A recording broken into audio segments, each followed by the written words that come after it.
नमस्कार। B third year theory paper first music unit third.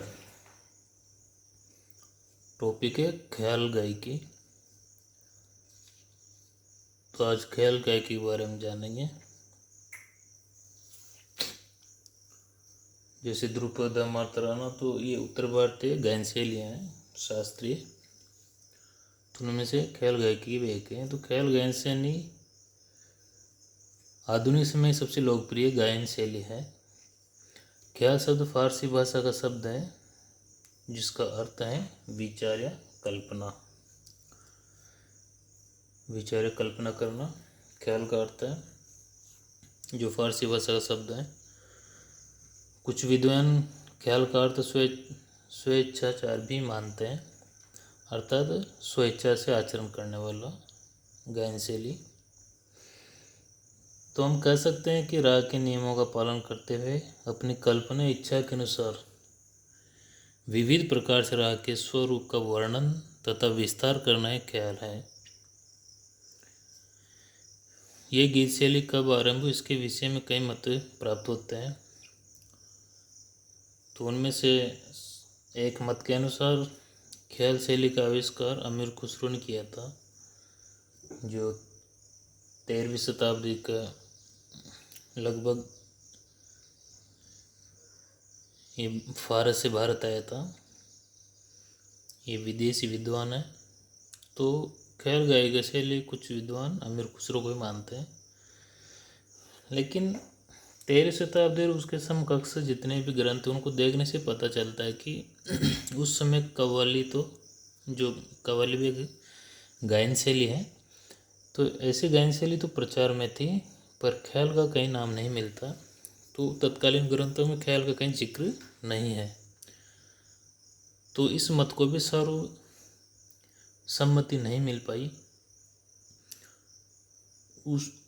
उसी दरमियान कुछ इसे प्राचीन काल से मानते हैं, जैसे मतंग सारंगदेव के टाइम से। तो उनके अनुसार पहले इस शैली का नाम कुछ और था। विद्वान के अनुसार मध्यकाल में प्रचलित रूपक नामक प्रबंध से ख्याल शैली का विकास हुआ है। प्रबंध के बारे में हमने पहले वाली वीडियो में बताया था। तो प्रबंध गायन में, निबद्ध गायन में प्रबंध, रूपक और वस्तु तीन गायन शैलियाँ थी, मध्यकाल से, प्राचीन से लेकर मध्यकाल के बीच में। तो रूपक नामक प्रबंध से इसका ख्याल का विकास हुआ, ऐसा कुछ विद्वान मानते हैं। और कुछ विद्वान साधारण गीति से ही ख्याल का जन्म मानते हैं। साधारण गीति जो मतंग के टाइम पे 5 गीतियाँ प्रचलित थी, जैसे गौड़ी, बेसरा, शुद्धा, भिन्ना और साधारणी। तो सभी विद्वानों ने गौड़ी, बेसरा सबको अलग अलग गायन शैलियों से जोड़ने की कोशिश की है, और कुछ हद तक वो सफल भी हुए, लेकिन सर्वसम्मति मिल नहीं पाई। तो कुछ विद्वान साधारण गीति से, साधारण का मतलब जिसमें इन चारों गीतियों का, गौड़ी, बेसरा, भिन्ना, शुद्धा का मिश्रण होता है, वो साधारण गीति है। तो ख्याल गायकी में जो कि हमें कहीं कहीं गंभीरता, लालित्य, श्रृंगार सभी चीज़ें देखने को मिलती है, तो साधारण गीति से भी ख्याल का जन्म मानते हैं। और विद्वानों का एक मत नियामत का सदारंग को ख्याल का आविष्कार मानते हैं, लेकिन अधिकतर मान्यताओं को ध्यान में रखकर एक मत जौनपुर के सुल्तान हुसैन सरकी को ख्याल गायकी का आविष्कार मानते हैं। तो इस मत में अधिकतर विद्वान एक मत ज़्यादा है जौनपुर के सुल्तान हुसैन सरकी के बारे में। तो मतभेद चाहे कितने भी हो, लेकिन आधुनिक युग में ख्याल गायन शैली सबसे प्रमुख शैली बन चुकी है, अर्थात शास्त्रीय शैलियों में सबसे ज़्यादा लोकप्रिय शैली है वर्तमान में। तो मध्य युग में ध्रुपद गायन शैली के साथ साथ ख्याल गायकी का प्रचार भी होने लगा था। तो नियामत खां, सदारंग और फिरोज खां अदारंग, जो मोहम्मद शाह रंगीले 1719 के दरबार में प्रसिद्ध गायक सदारंग और अदारंग थे। सदारंग का नाम नियामत खां और अदारंग का नाम फिरोज खां था। तो इस गायन शैली को आगे बढ़ाया। अब सदारंग अदारंग इसके आविष्कर्ता हैं कि नहीं है, इसमें तो हम स्पष्ट कह नहीं सकते, लेकिन इस गायन शैली को सबसे लोकप्रिय बनाने का काम इन दोनों विद्वानों का रहा है, सदारंग और अदारंग को।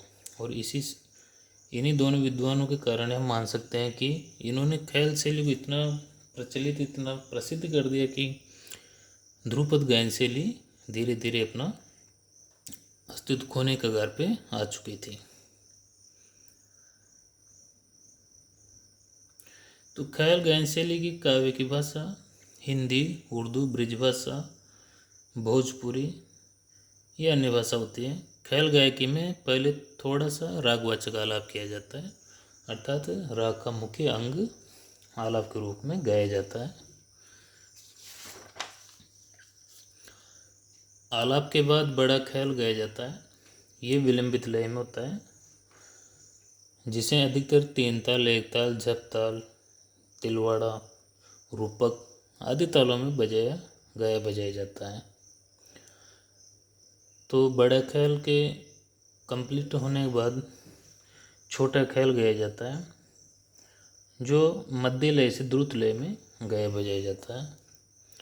तो बड़ा ख्याल छोटा ख्याल की भाषा या साहित्य अलग अलग हो सकता है, लेकिन एक ही राग में बद्ध होता है।